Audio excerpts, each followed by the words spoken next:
কি সমস্যা? ডাক্তার বাবু, আমার পেটে খুব সমস্যা, খাইলে খিদে লাগে না, ঘুমাইলে আমি চোখে দেখি না, হাসলেই দাঁত বের হয় আমার।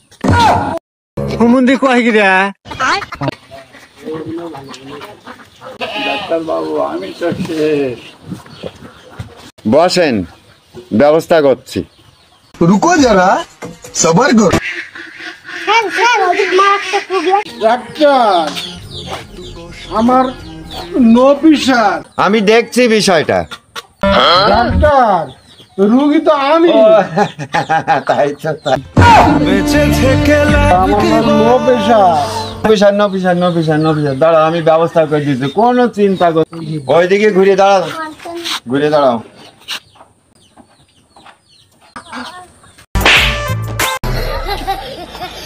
ও doctor, yes pressure, yes pressure, yes pressure. Yes pressure. রোগ ভালো হয়ে গেছে, দৌড়াচ্ছাও কেন? টাকা দে যাও।